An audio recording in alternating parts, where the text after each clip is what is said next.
बटुआ सिंह और आज के एपिसोड में हम दूसरी बार लेकर आए हैं काश मैं भारत का प्रधानमंत्री होता और ये उसकी दूसरी कड़ी है। तो मैं भारत में सबसे पहले अपने देश में किसानों के लिए एक ऐसी व्यवस्था करता कि किसानों के लिए उर्वरा हो, किसानों की आमदनी बढ़े, खेतों में हरियाली आए, बाग बगीचों में हरियाली आए। और इसके लिए काम करना इसलिए बहुत ज़रूरी है कि देश भारत हमारा किसानों का देश है और इस पर काम ही नहीं हुआ है।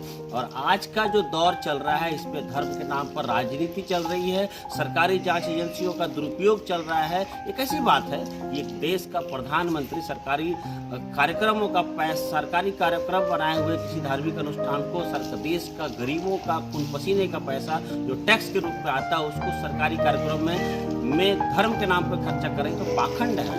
धर्म जो है वो सर्व संतों का काम है और सरकारी जांच एजेंसियां ईडी और सीबीआई का गलत इस्तेमाल हो रहा है। जो भी सरकारी जांच एजेंसियों का दुरुपयोग करे, चाहे उसे प्रधानमंत्री क्यों ना हो, मैं ऐसा कानून बनाता तो कम से कम 10 साल की सजा का प्रावधान होता है। फिर अब हम आते हैं अब किसानों के लिए आमदनी उनकी दुगनी हो, वेयर हाउसेस का निर्माण हो, कोल्ड स्टोरेज का निर्माण हो। इसलिए एक पंचवर्षीय योजना जो पंडित जवाहरलाल नेहरू जी ने शुरू किया था उसको फिर से शुरू करता और नीति आयोग को भंग कर देता है। बकवास है।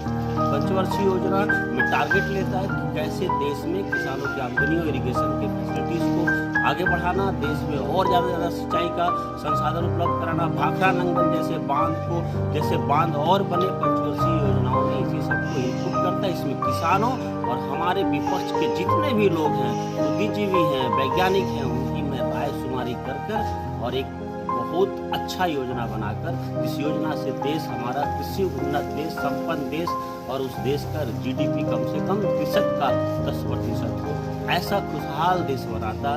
किसान खुश, देश मस्त होगा, खुशहाल होगा, देश में लोगों की आमदनी बढ़ेगी। जय हिंद, जय भारत। अगले अंक में फिर से हम आएंगे नए एपिसोड के साथ। काश मैं देश का प्रधानमंत्री। हमारे चैनल को सब्सक्राइब करें, शेयर करें और लाइक करें। देखते रहें पूजा भारती टुडे 9000 @ 9000 यूट्यूब पर और हमारे फेसबुक ब्लॉग पूजा भारती टुडे।